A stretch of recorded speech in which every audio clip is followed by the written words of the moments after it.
Trading is never as easy. But who say you can't have fun? In every minute you lend, the more you will enjoy. As you grow up in this industry, you will find yourself, and so round yourself with people who will help you to grow up as trader. It's hard in the first place, but I am sure you will be successful. As a trader, always remember trend is your friend.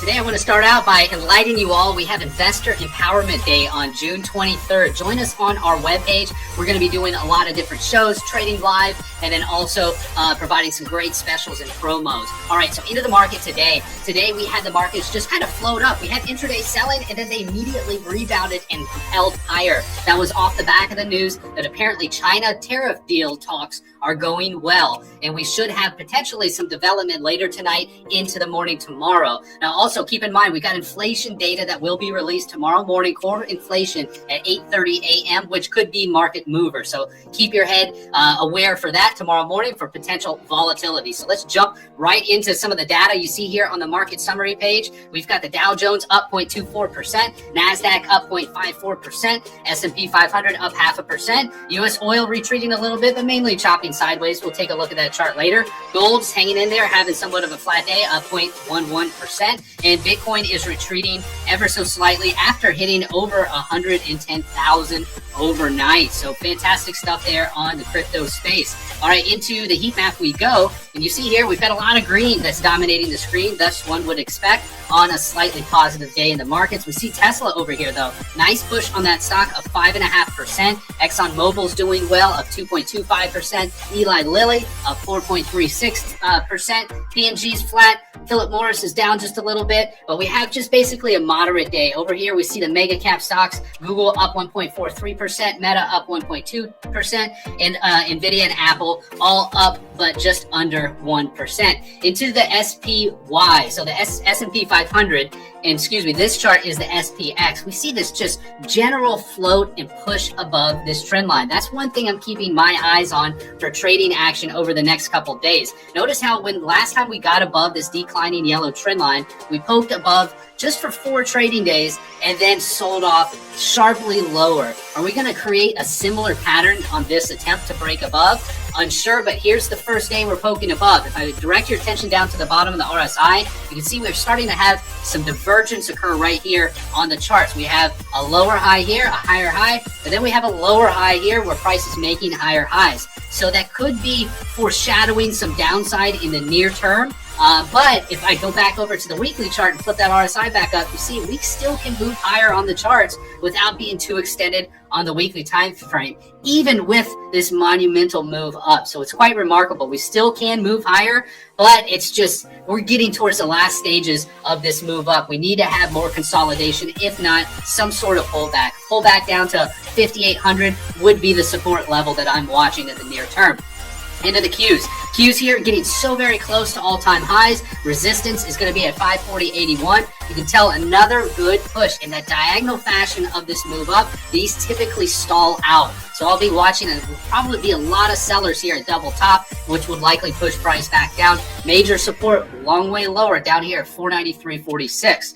Into the SMH. Now, this is really the winner of the day. Much like yesterday, we've already gotten to the area where we had a major sell-off starting in February from SMH. Now we're pushing above that area. Unlike on the Qs, we're not pushing above that spot, nor in the S&P 500. We're not pushing above that spot. So I kind of got a little bit of mixed signals here because, guys, the semis lead the way. When the semis are running strong and are positive, it's usually a leading indicator for the markets. And I see here with this chart, the stock just, or the SMH just keeps pushing higher. It's truly incredible. Will this stall out, especially now that we're in bull trap territory with the S&P 500? So we'll bring you back into the SMH. We see here, though, the next resistance is going to be this pivot high right here at 269.66. 246.87. Support area down here at 246.54 if we have any sort of correction potentially off of that inflation news. Into the IWM. The IWM is creating a doji candle today right on the area of major resistance at 214.38. So we're going to go ahead and take that resistance area away since that's already been hit. Then the support area, should we have a pullback for a buying opportunity to go long on some of the small cap stocks, is at 209.53. A little before this declining trend line. This is more of an aggressive level that also corresponds with this chop as well as that chop right there. That should be a good zone for the first buy. Now keep in mind, that is not a conservative level. Conservative level will be down here on this declining trend line right around 203.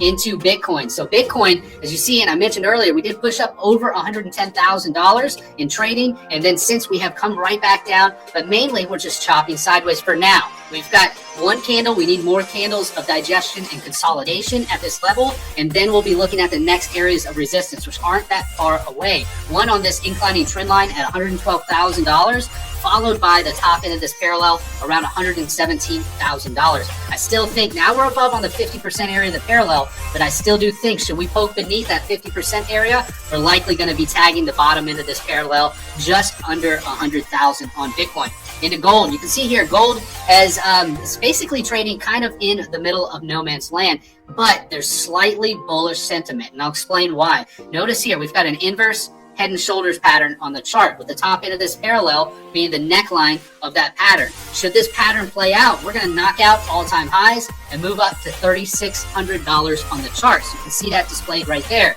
But one thing that I am a little hesitant about, we have not confirmed above this trend line. So while this pattern has triggered, we haven't made a confirming move to further solidify the probabilities of a move up higher to 36.21. I want to remind you too, we've got a weekly topping tail and a daily topping tail on gold. So there still will be a lot of sellers, even if we confirm above this consolidation and push higher up to the all-time highs at 3,500 bucks. Into silver, silver's kind of just consolidating, chopping sideways, and good for it as it needs to do so. Good, huge move on silver. Still have a targeted major move at 38.97. Any pullback down to this trend line at 34.86 would be a good buying opportunity to go long. Now I did have a comment the other day to cover platinum. So and I agree, platinum has had monumental push over the last several trading days. I zoom in here on the daily chart, you can see that too. We had just a few days of consolidation, a little bit of a pullback, and notice the pattern that happens on these guys. We have a move up, bull flag pattern, even with it coming down slightly, and then a rocket ship up.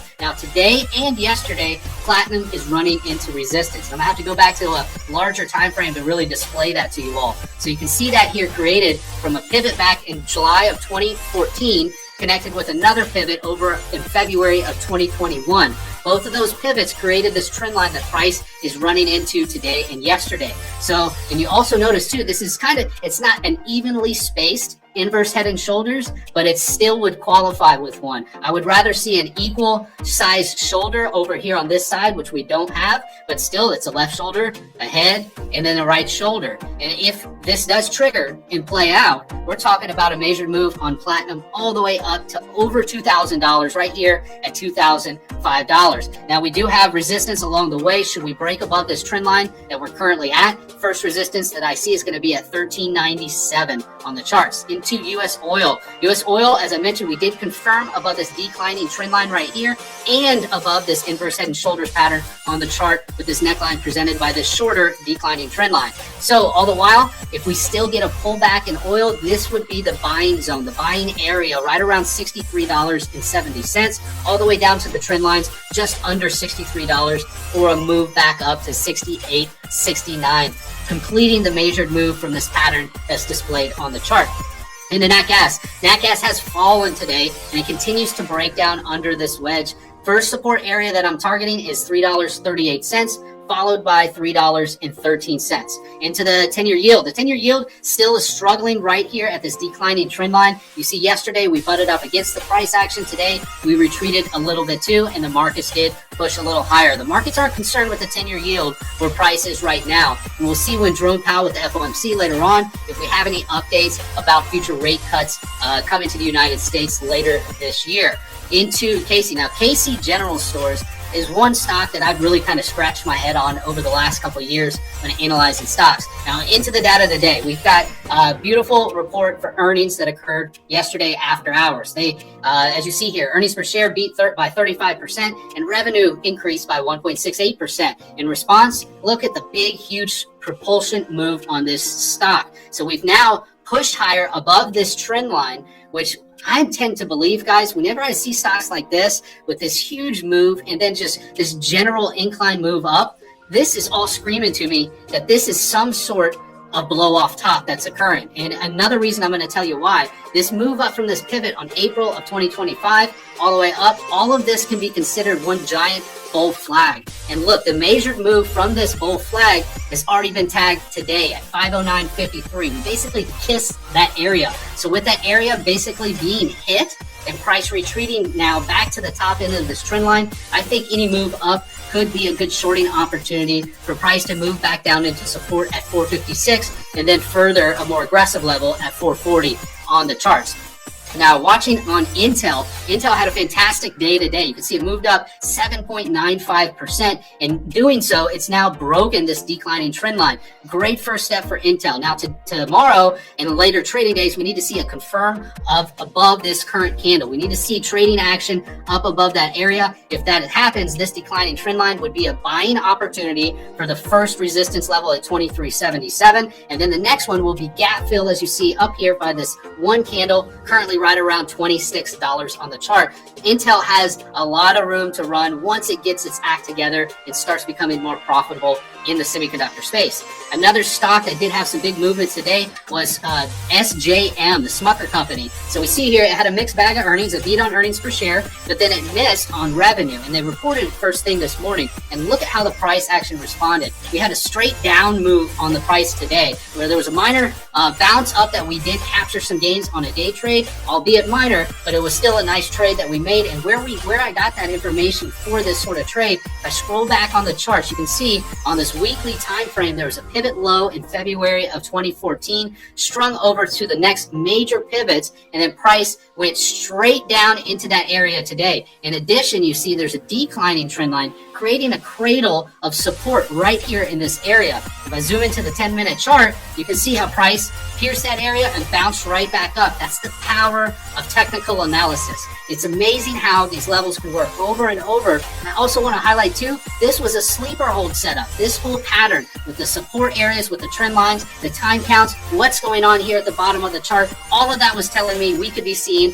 about a 1 to 3% move up. And that's exactly what happened. 2.44% move up on the charts. This is predictable, guys. Learn these patterns and capitalize on them in the future. Do yourself a favor, get educated, and understand how the flow of charts work. All right, so if Smucker, SJM, continues to sell off down through all of this support area, the next major area of support will be 83.36. One thing they did say, they did note that they will be starting to absorb increased tariff costs instead of passing some of those on to the consumer. This is going to hurt revenue. This is going to hurt margins for SJM. So I can still see price, even though this area of support is very solid, I can see price coming down to 83.36 and then getting a bounce back up roughly to the $100 area. Into Tesla. Tesla pushed up over 5% today, and all of this negative sentiment that was right here has somewhat alleviated, pushing price back up on the charts. Next area of resistance is going to be this declining trend line that we poked above just before trading days.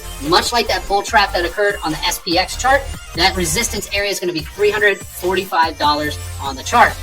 Next up, Ethereum. Guys, this cryptocurrency really has the strength to push higher. And what I'm saying is that look at what's occurred today. We've got this declining trend line right here. That highlights the neckline of an inverse head and shoulders pattern. Now today, we have pushed above that neckline. We have not confirmed. We'll see in the coming trading days if we confirm. But if we do, that now opens the door for a measured move all the way up here to $4,100 on Ethereum. Any pullbacks on Ethereum, should we confirm, would be buying opportunities as long as price action stays above this trend line. Like, I would still be happy, even if we didn't confirm and pulled back lower, I'm still going to be buying in this range, and I definitely would be buying around 2,100 as this pattern and this chart with this lack of involvement over the past couple of years, it really has a lot of space to push up higher. Keep your eyes open on Ethereum for all of these levels displayed on the chart. current neckline is at $2,700. First resistance just above $3,000. Into Solana. Now, Solana, a little bit of a different story here. We see that Solana has tried to get up above this inclining trend line and did so quite well during the month of May into June, but then has since started coming back down underneath this inclining trend line that originates over here from January of 2024, strung along to the very next pivot low and all the way across. And you see how price has really interacted well with this area and this trend line, especially coming up, getting rejected, moving back above. Notice how that area is support. It broke support. Now we're coming into resistance again. So first step for Solana, get above the trend line, confirm above the trend line, and then the next resistance is going to be at 187, and then the next area is going to be all the way up here at 225. So a break of this trend line and confirmation will give a lot of room to run on Solana. All right, guys. Again, that wraps up Trading to Close. My name is Drew Dosick. Thank you guys so much for tuning in. Look forward to bringing you guys some more info tomorrow. Until then, have a great day, guys. And also give a shout out to Vince, one of our viewers that came in the office today. Very cool to see and meet him. Y'all have a great one. Take care.